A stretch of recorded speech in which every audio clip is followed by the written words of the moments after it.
আজ আমি ইউটিউব দেখে রুটি দিয়ে কিছু একটা বানালাম। তো কি বানালাম, কিভাবে বানালাম, চলো তোমাদের সাথে শেয়ার করি। তো এখানে নিয়ে নিয়েছি তেল, যেটা গরম হওয়ার জন্য রেখে দিয়েছি। আর এখানে কেটে নিয়েছি পেঁয়াজ, সবগুলো দেবো না, দুপুরে রান্নার জন্য একবারে কাটা হয়েছে। আর নিয়েছি আলু, যেটা ধুয়ে পরিষ্কার করে নিয়েছি। আর কিছুটা মটরশুঁটি। তোমার কাছে যা যা সবজি আছে তুমি সেগুলোই দিতে পারো। আমার এগুলো ভালো লাগে তাই আমি এগুলোই নিলাম। তো এখানে তেল গরম হয়ে গেছে, দিয়ে দিয়েছি পেঁয়াজটা একটু লাল লাল করে ভাজবো। তারপর দিয়ে দিয়েছি মটরশুঁটিগুলো, সেই সঙ্গে দিয়ে দিয়েছি কেটে রাখা আলুগুলো। তারপর একে একে দিয়ে দিচ্ছি হলুদ গুঁড়ো আর লবণ।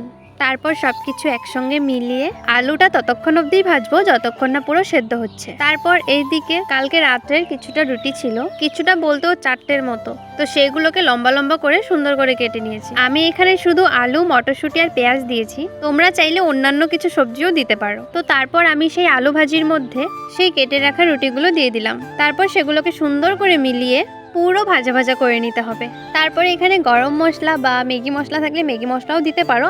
আমি ম্যাগির মশলা কোথায় রেখেছি খুঁজেই পাচ্ছিলাম না, তাই গরম মশলাটাই দিলাম, সেটাতেও অনেক সুন্দর টেস্ট আসে। তার সাথেই সুন্দর করে সস দিয়ে পেঁয়াজ দিয়ে সাজিয়ে নিলাম। খেতে কিন্তু দুর্দান্ত হয়েছিল।